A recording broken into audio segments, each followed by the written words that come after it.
আজকে যে সত্যি ঘটনাটা শোনাবো সেটা কর্ণাটকা বিজয়পুরা নামের একটা জায়গা আছে, সেখানকার একটা সত্যি ঘটনা। ঘটনাটা ঘটেছে 1 সেপ্টেম্বর 2025-এ। একটা ফ্যামিলি আছে সেখানে, প্রায় 9.5 বছরের বিবাহিত জীবন তাদের, স্বামী স্ত্রী, আর তাদের একটা 8 বছরের ছেলে আছে। তো ঘটনার দিন রাত্রেবেলায় স্বামী নিজের ডিউটি থেকে ফিরে আসে 8টার সময়। তারপরে খাওয়া দাওয়া করে ঘুমোতে যেতে যেতে রাত্রি 10টা হয়ে যায়।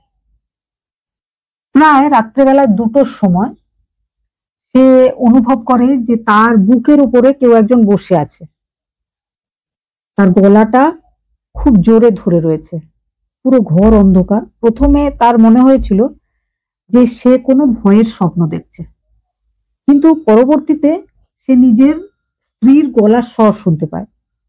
সে শুনতে পায় তার স্ত্রী বলছে যে, সিদ্ধু, তুমি ছেড়ো না, তুমি কিন্তু মেরে ফেলো। এবার হাজবেন্ড গভীর ঘুমে ছিল, এই ব্যাপারটা শোনার পরে বুঝতে পারে যে না, স্বপ্ন নয়, এটা সত্যিই ঘটছে। তার পায়ে কেউ জোরে জোরে আঘাত করছে লাঠি দিয়ে, সঙ্গে আঘাত হচ্ছে তার প্রাইভেট পার্টেও। সে অস্থির হয়ে যায়, খুব জোরে লাথি মারে, আর 2 হাত দিয়ে তার বুকের ওপর বসে থাকা মানুষটাকে দূরে সরিয়ে ফেলে দেয়। সে মানুষটা ছিটকে গিয়ে পড়ে তাদের বাড়িতে একটা কুলার রাখা আছে, তার কাছে জোরে আওয়াজ হয়। তারপরে সে ঘরের এক কোনায় পড়ে যায়, খুব অন্ধকার। 8 বছরের ছেলে জেগে যায়, উঠে কান্নাকাটি শুরু করে। ততক্ষণে তাদের বাড়ির যে ওনার বা বাড়িওয়ালা, তারা উপরতলায় থাকত। তারা এই চিৎকার চেঁচামেচির আওয়াজ পেয়ে নিচে নেমে আসে। সেই ভদ্রলোক তখন কিন্তু খুব অসুস্থ। সে নিজের ছেলেকে চিৎকার করে বলে যে, তুই ছুটে দরজাটা খুলে দে। বাচ্চাটা কিন্তু সেটাই করেছিল। বাচ্চা দরজা খুলে দিতেই বাড়ির যে ওনার, তার ফ্যামিলি ভেতরে আসে, লাইট জ্বালায়, তারা দেখতে পায় ঘটনাটা। এবার বলি ঘটনাটা কি ঘটেছিল বা যাদের সাথে এই ঘটনা ঘটেছিল তারা কে। যে ভদ্রলোক ঘুমিয়েছিলেন তার নাম ছিল বীরাপ্পা পূজারী, তার স্ত্রীর নাম সুনন্দা। তাদের একটা 8 বছরের ছেলে আছে। সুনন্দার একজন বয়ফ্রেন্ড, আগে তারা যে এরিয়াতে থাকতো সেখানে ঠিক তাদের পাশের বাড়িতেই থাকতো সিদ্ধাপ্পা। সিদ্ধাপ্পার সাথে তার প্রায় 2.5 বছরের রিলেশন। প্রথম দিকে হাজবেন্ড বীরাপ্পা কিছু না জানতে পারলেও পরবর্তীকালে সমস্ত ব্যাপারটা সে বুঝতে পেরেছিল। আর ব্যাপারটা বুঝতে পারার পর থেকেই সে নিজের স্ত্রীকে বোঝাচ্ছিল।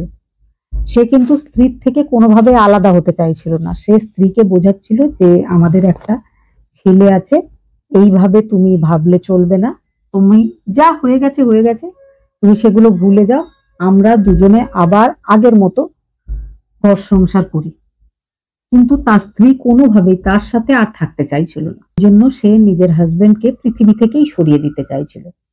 আর তাই সে নিজের বয়ফ্রেন্ডকে বলেছিল যে, আমার হাজবেন্ড ঘুমিয়ে পড়ার পর তুমি এসো, তারপরে আমরা দুজনে মিলে এই ঘটনা ঘটাবো। যেমন কথা তেমন কাজ। বয়ফ্রেন্ড রাত্রিবেলায় চলে এসেছিল, স্ত্রী দরজাও খুলে দিয়েছিল। তারপরে যেমন প্ল্যানিং, সে হাজবেন্ডের বুকের ওপর উঠে বসে, গলায় চাপ দেয়। তার বন্ধু পেছনে দাঁড়িয়েছিল একটা লাঠি নিয়ে। প্রথমে সে প্রাইভেট পার্টে আঘাত করে, তারপরে সে পায়ে আঘাত করে, বারবার আঘাত করে, কিন্তু শেষ পর্যন্ত ভদ্রলোককে আর মেরে ফেলতে পারেনি। তাকে তাড়াতাড়ি হসপিটালে নিয়ে যাওয়া হয়, তার এখন চিকিৎসা চলছে। তার যে স্ত্রী সুনন্দা, তাকে পুলিশ অ্যারেস্ট করেছে। ছোট 8 বছরের ছেলে, সে এখন বাবার সাথেই রয়েছে। আরো দুজন, যে মানে সুনন্দার যে বয়ফ্রেন্ড সিদ্ধাপ্পা, সে কিন্তু দরজা খোলা মাত্রই ছুটে পালিয়ে গেছিল। কিন্তু সিদ্ধাপ্পার একজন বন্ধু যে লাঠি নিয়ে সঙ্গে এসেছিল, সে বেরিয়ে যাওয়ার সময় বাড়ির ওনারদের সামনে বীরাপ্পাকে বলে যায় যে, এবারে তুমি বেঁচে গেছো, নেক্সট টাইম কিন্তু আমরা ছাড়বো না, তোমাকে মেরে ফেলবই। এ কথা বলে সে ছুটে বেরিয়ে চলে যায়। আপাতত শুধু সুনন্দা অ্যারেস্ট হয়েছে, তার দুজন সঙ্গী তারা কিন্তু পলাতক। পরের দিকে সুনন্দার যে বয়ফ্রেন্ড, সে একটা ভিডিও তৈরি করে সোশ্যাল মিডিয়াতে পোস্ট করেছিল। তাতে সে বারবার লোকজনকে বলেছে যে তার এই ভিডিওটা যেন অনেক অনেক করে শেয়ার করা হয়। কি ছিল সেই ভিডিওটার মূল ব্যাপার, সেটাতে সে বলেছে যে সুনন্দা মানে বীরাপ্পার যে ওয়াইফ, তার সাথে তার রিলেশন প্রায় 2.5 বছরের। তাদের দুজনদের জমি পাশাপাশি। পরবর্তীকালে বীরাপ্পা নিজের জমি বিক্রি করে চলে গেছিল 1.5 বছর আগে। কিন্তু বীরাপ্পার স্ত্রীর সাথে সিদ্ধাপ্পার যে সম্পর্ক তৈরি হয়েছিল 2.5 বছর আগে, সেই সম্পর্ক কন্টিনিউ এই পর্যন্ত চলছিল। আর সিদ্ধাপ্পা নিজের ভিডিওতে বলেছে সে মারতে চায়। তার গার্লফ্রেন্ড সুনন্দা সে রিকোয়েস্ট করেছিল যে মেরে ফেলতে হবে তার হাজবেন্ড বীরাপ্পাকে, সেই জন্য সে এই ঘটনা ঘটিয়েছে।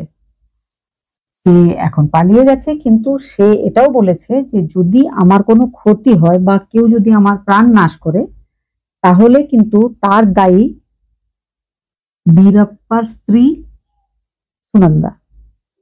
একবার ভেবে দেখুন যে যার জন্য সে মারতে গেল বা তার যে গার্লফ্রেন্ড, সব দোষ শেষ পর্যন্ত গার্লফ্রেন্ডের।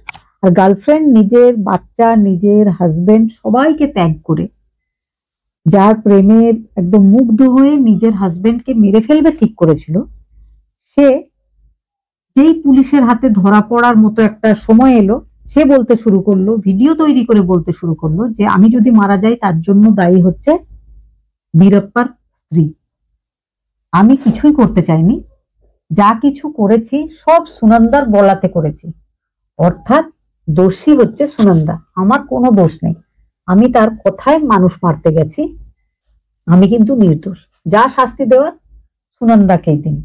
এই তাহলে ভালোবাসার, এই ভালোবাসার জন্য সুনন্দা নিজের হাজবেন্ডকে মেরে ফেলতেও চাইছিল।